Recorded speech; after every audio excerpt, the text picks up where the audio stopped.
दोस्तों, पाकिस्तान एयरफोर्स ने अपने ही घर में स्ट्राइक करके करीब करीब 30 लोगों को मार दिया है।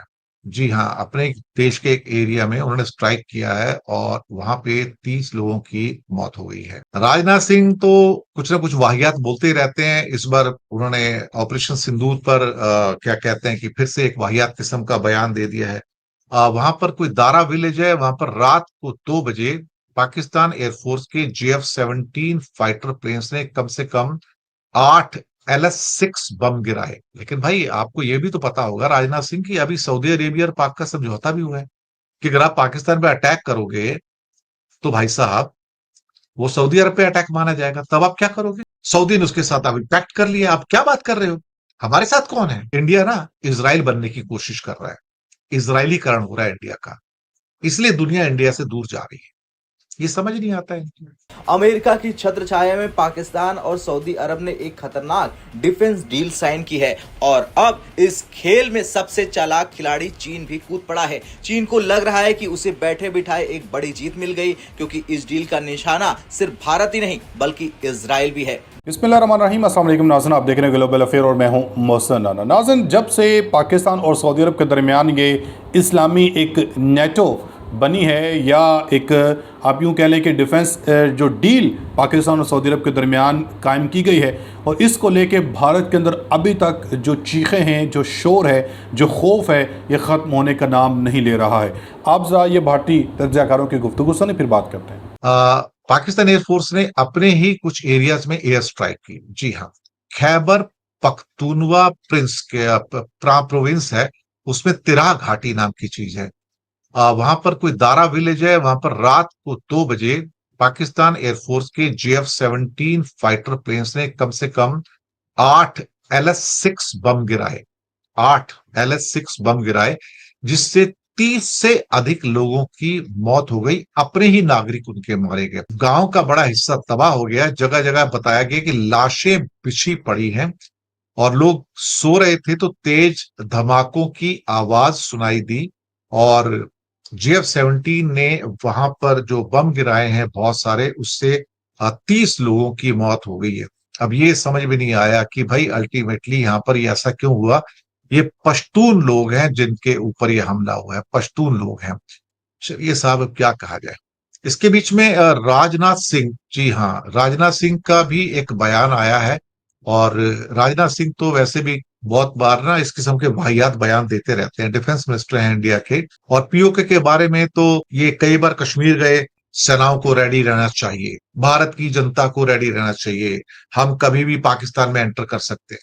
इस किस्म के बेकार के बयान देने की उनकी एक आदत बनी हुई है। अटल बिहारी वाजपेयी की तरह उंगली उठाते और ऐसे बात करते हैं जैसे कि, लेकिन उनको कुछ सीरियसली लेता नहीं है एक्चुअली। और फिर कहते हैं कि हमें पीओके पाकिस्तान ऑक्युपाइड कश्मीर को लेना ही नहीं पड़ेगा, एक दिन वो अपने आप ही हमारे पास आ जाएंगे, हमें इसके लिए जंग की जरूरत ही नहीं होगी। कुछ लोग जो है ना, ऐसा लगता है कि नींद में सोए हो। उनको ऐसा लगता है कि पीओके कोई बकरी का बच्चा है और वो अपने आप उठ के मेरे पास आ जाएगा। मुझे नहीं समझ में आता कि ये आदमी ऐसी बातें करता क्यों है। ये उसको समझदारी नहीं है क्या? उसको नहीं पता कि वो इंडिया का डिफेंस मिनिस्टर है? और ये वाहियात बातें आप क्यों बोलते हो? और फिर कहते हैं कि ऑपरेशन सिंदूर का सेकंड राउंड या थर्ड राउंड कभी भी शुरू हो सकता है। अरे, सेकंड राउंड तो शुरू हुआ नहीं, तो थर्ड राउंड में कैसे? और ये बात कहां कर रहे थे? मोरक्को में कुछ इंडियन कम्युनिटी के लोग थे, वहां पर बात कर रहे थे, भाषण भाषण कर रहे थे। तो कहने लगे पाकिस्तान का जो पीओके हिस्सा एक दिन भारत का हिस्सा बनेगा और जंग की जरूरत नहीं पड़ेगी। उसके बाद कहते हैं कि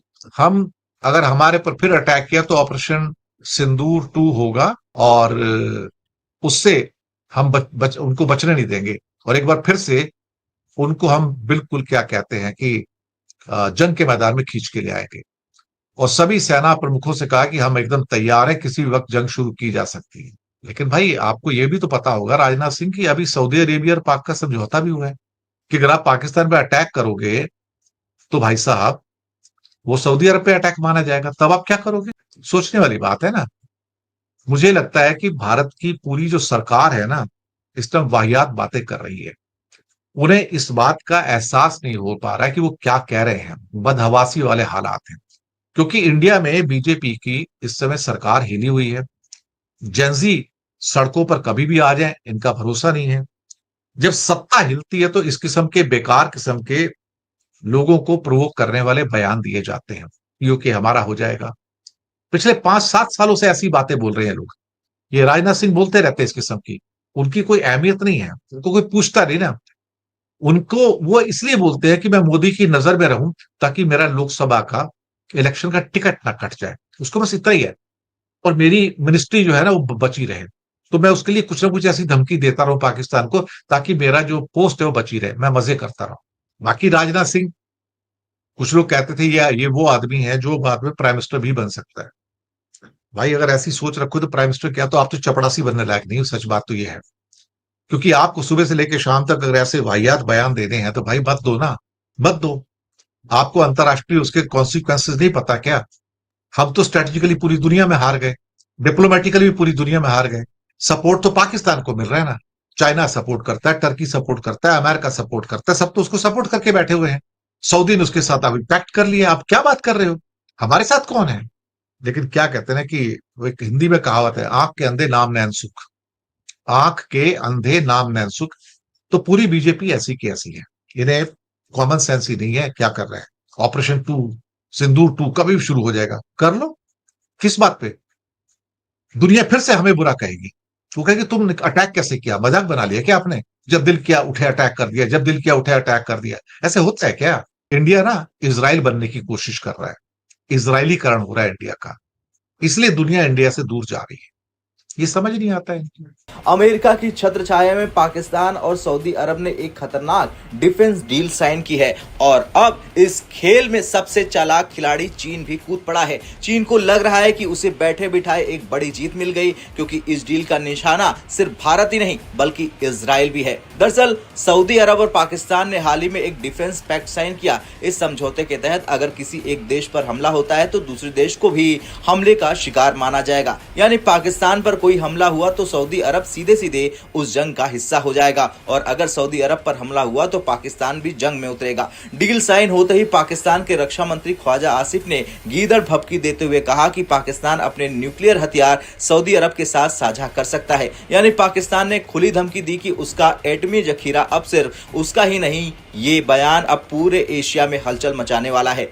अब इस डील में सबसे बड़ा खेल चीन खेल रहा है। चीन ने इस पाक सऊदी डिफेंस डील की खुलकर तारीफ की है। चीनी सरकारी अखबार ग्लोबल टाइम्स ने लिखा कि इस डील से पाकिस्तान भारत के बढ़ते प्रभाव को रोक सकेगा और सऊदी अरब मिडिल ईस्ट में इजराइल को खुली चुनौती देगा। चीन को लगता है कि पाकिस्तान भारत को घेरने के लिए उसका मोहरा बनेगा, सऊदी अरब इजराइल को घेरने के लिए उसकी ढाल बनेगा। चीन न सिर्फ central Asia, Indo Pacific region में बल्कि मिडिल ईस्ट में भी घुसना चाहता है। चीन दुनिया का सबसे बड़ा ऑयल और गैस इंपोर्टर है और उसकी बढ़ती ऊर्जा जरूरतों के लिए खाड़ी देशों में दबदबा बनाना जरूरी है। लेकिन उसके रास्ते में एक कांटा है, इजराइल।